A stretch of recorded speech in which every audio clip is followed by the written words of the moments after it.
Once upon a time, in a cozy little village, there lived a curious girl named Alice. Alice was a dreamer with sparkling eyes and a mind full of wonder. She loved to explore the world around her, looking for magic in the everyday. One day Alice was sitting, bored with her sisters reading, listlessly on the grass. A white rabbit scurries past, muttering to himself, oh dear, I shall be late." He pulls a watch from his waistcoat and glances at it anxiously. Alice, intrigued, follows the rabbit down a long, twisting rabbit hole. Alice tumbles down the hole, passing shelves of jars and bottles. She lands with a soft thud on a pile of dry leaves.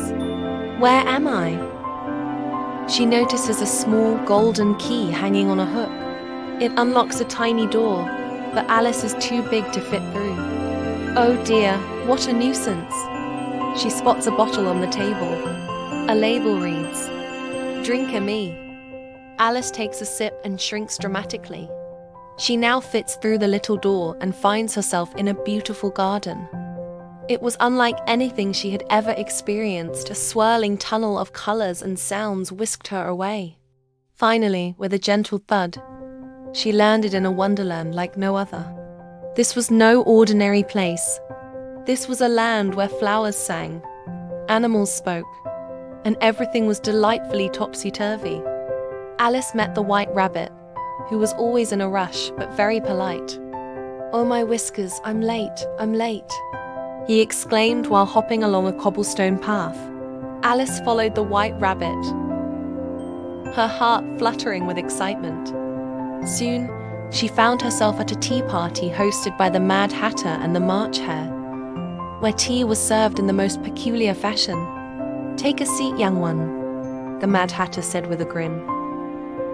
In Wonderland, it's always time for tea. They shared stories and laughed. Time behaved strangely there, stuck at 6 o'clock, keeping them in perpetual tea time. They spoke in riddles and sang nonsensical songs. And although Alice found it bewildering, she enjoyed the madness. As Alice explored further, she encountered the Cheshire Cat, who vanished and appeared at will, leaving behind a toothy grin. "Everything has a bit of nonsense here," he purred, disappearing like a puff of smoke. Alice marveled at the peculiar sense of wonder in the land. Eventually, Alice stumbled upon the Queen of Hearts' grand garden, where the air buzzed with the smell of roses. But to her surprise, the roses were all painted red.